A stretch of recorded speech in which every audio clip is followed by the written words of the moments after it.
In a small village nestled between rolling hills, lived a clay potter named Elias. His workshop was a calm haven filled with the earthy scent of wet clay and the warmth of the sun streaming through the open windows. Every morning, Elias would rise with the dawn, his hands eager to shape the raw clay into forms that delighted the eye. He poured his heart and soul into every piece, crafting bowls, vases, and intricate figurines that seemed to dance with life. Elias found joy not only in the creation of pottery but also in the smiles it brought to those who purchased his work. The village children often gathered outside his workshop, watching in awe as he spun the wheel, transforming dull lumps into colorful treasures. For them, he would make small clay animals, each one carefully molded with a gentle touch and a knowing smile. Despite the peacefulness of his craft, Elias noticed the shadows creeping into his village, where whispers of trouble began to arise. It made him uneasy, but he promised himself to remain focused on his pottery. One particular day, as he shaped a new vase, he caught sight of a girl peeking through the door. Her eyes were wide with wonder, but there was also a hint of sadness behind them. Little did he know that this girl would soon change his life forever. As the wheel turned, so too did fate, bringing with it challenges that would test both his courage and compassion. As Elias continued to shape his pottery, the girl he had noticed at his door stepped inside the workshop. Her name was Clara, and she looked no older than 10. With tangled hair and dusty clothes, she appeared weary yet curious. Clara had been living a hard life as an orphan, forced to work on the nearby railroad to survive. Each day, she toiled under the hot sun, carrying heavy loads and listening to the distant clang of iron and steel. Despite her tough circumstances, Clara possessed a spark of hope in her heart. She dreamed of a life beyond the railroad tracks, one filled with laughter, freedom, and a place to belong. Her days were often bleak, but she found solace in her imagination. At night, when the stars twinkled above her makeshift bed, she would dream of adventures in far-off lands where children danced and played without worry. The hired guns who managed the railroad were cruel, demanding long hours from the children they employed. They often yelled and threatened anyone who dared to complain, leaving Clara and her friends feeling trapped in a world that offered no escape. But when Clara saw Elias's workshop filled with colorful pottery, it ignited something within her, a glimmer of possibility. Clara approached Elias shyly, her eyes reflecting both longing and fear.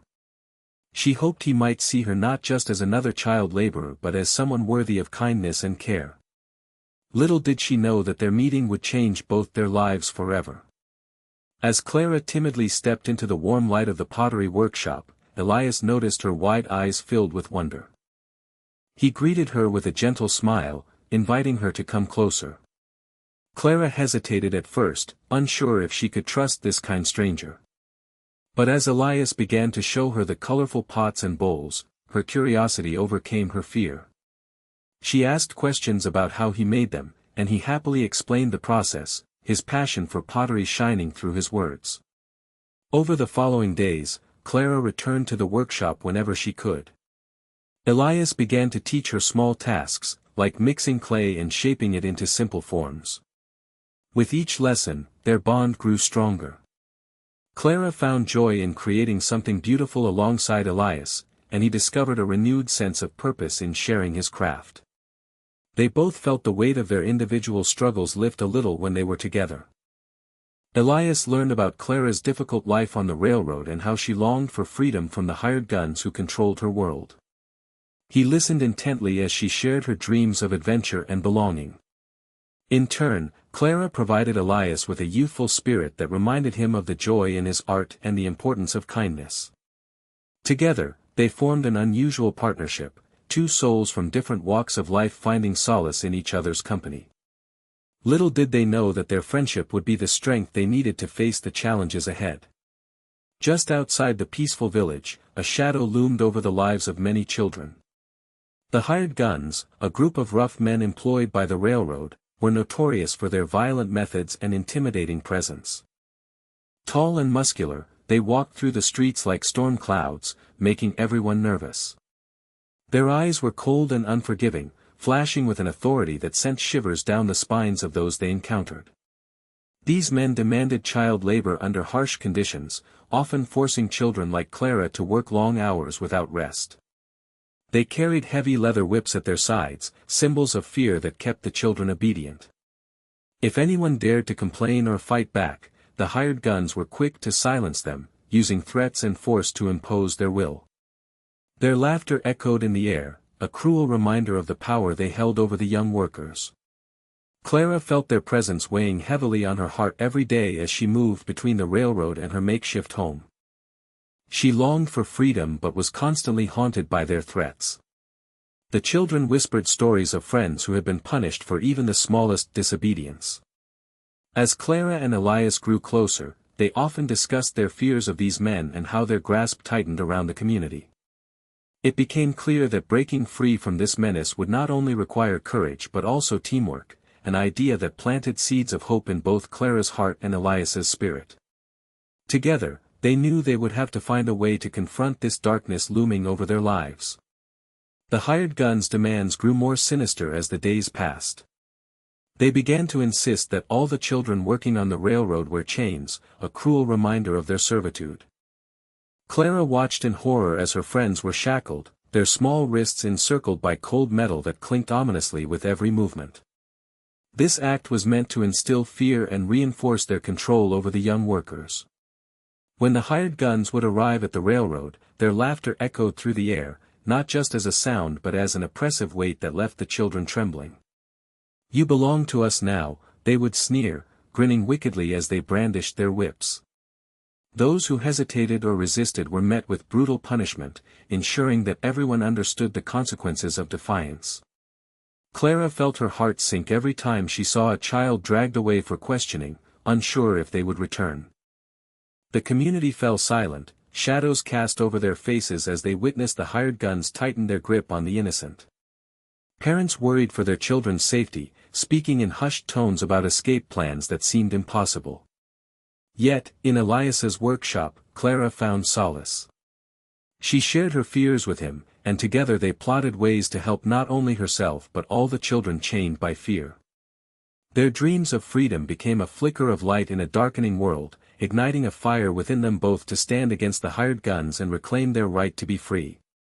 As the sun dipped below the horizon, casting long shadows over the village, Elias felt a growing unease. The hired guns had tightened their grip on the children, and Clara's fears weighed heavily on his heart.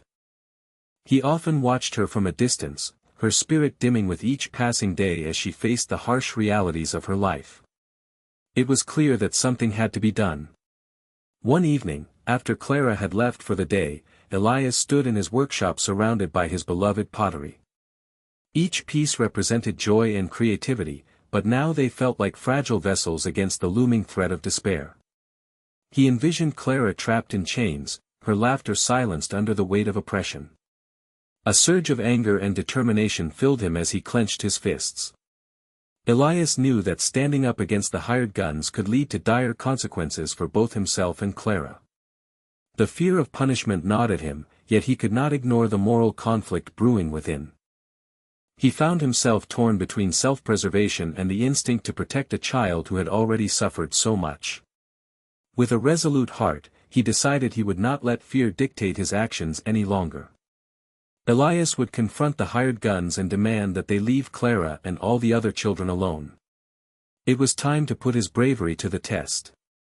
As he stepped outside into the fading light, he felt a sense of purpose igniting within him, a promise to protect Clara at all costs and challenge the darkness threatening their lives. Under the cover of night, Elias gathered Clara in the workshop to share his plan. The flickering light from the oil lamp cast dancing shadows around them, creating an atmosphere of secrecy and determination. "We need to outsmart the hired guns," Elias said, his voice steady but filled with urgency. "If we can distract them, we may find a way for you and the other children to escape." Clara listened intently, her eyes wide with hope. Elias explained that he would create a large, intricate piece of pottery, a stunning vase that would capture the attention of the hired guns. "If I can catch their eye, they might forget about us for a moment," he said. "It will give us time to move." The plan involved teamwork. Clara would help him gather materials and create decorations to adorn the vase. Together they designed beautiful patterns using bright colors and intricate designs that reflected the beauty of freedom they both longed for. As they worked side by side, Clara felt empowered, her creativity flowing as freely as her laughter. On the day of the distraction, Clara would hide nearby while Elias displayed the finished vase in front of his workshop. He intended to call out for the hired guns, showcasing his masterpiece as a means to bargain for Clara's safety and that of her friends. Though fear still lurked in their hearts, both felt a spark of hope igniting their resolve. They were ready to take a stand together, one that might turn the tide against their captors and lead to their liberation. The day of the confrontation arrived, shrouded in tension and anticipation. The sun had barely risen when Elias placed the finished vase outside his workshop, its vibrant colors shimmering in the morning light. Clara hid behind a nearby tree, her heart pounding as she whispered words of encouragement to herself.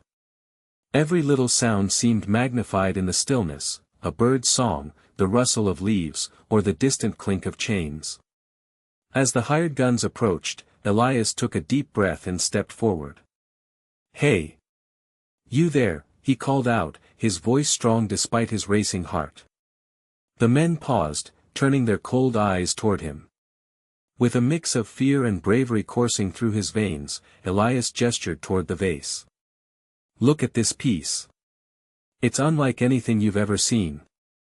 The hired guns exchanged glances, curiosity piqued by the stunning creation before them. But behind their hardened faces lay a flicker of annoyance that made Elias's stomach twist. He knew he had only moments before they realized it was all a trick. "Let the children go," he demanded, his voice rising with urgency. "They deserve to be free from your chains." The air hung heavy with silence as courage surged within him, the hope that Clara and her friends could escape hung in balance. For a fleeting moment, uncertainty flickered across the hired guns' faces. With hearts racing and breathless anticipation filling the air, Clara felt hope intertwining with fear, making her realize that sometimes courage meant standing up against those who wielded terror. Together they could challenge what kept them bound and fight for a brighter future.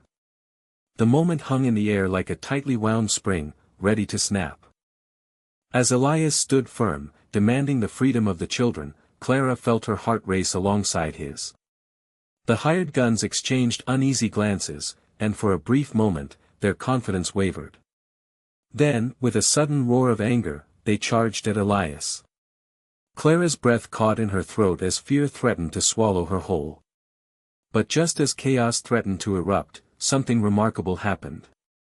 The village children, inspired by Elias's bravery and driven by their own desire for freedom, emerged from their hiding spots. They rallied together, forming a united front against their captors. With Clara leading the charge from behind Elias, they shouted words of defiance that echoed through the village. Their voices combined into a powerful chorus that demanded change. Elias felt a surge of strength as he watched Clara and the other children stand tall beside him.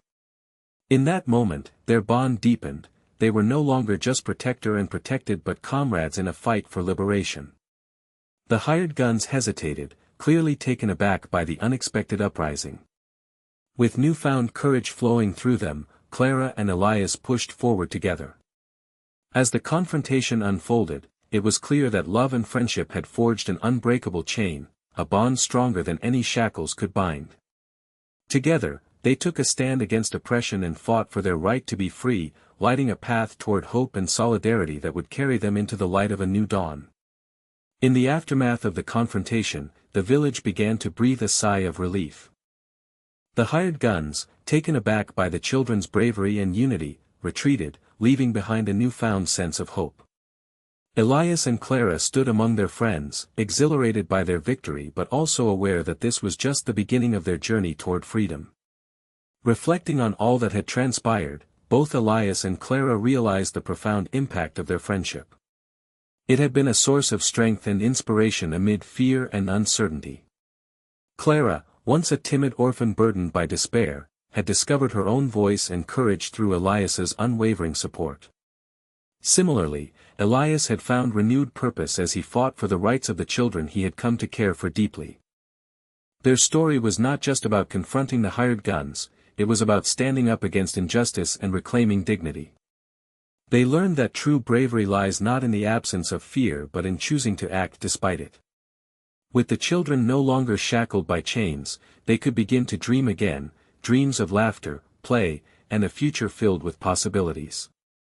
As the villagers gathered to celebrate their newfound freedom, Elias and Clara exchanged glances filled with gratitude and determination. They understood that together they could face any challenge that lay ahead. With friendship as their foundation and courage as their guiding light, they were ready to build a brighter future for themselves and others in their community.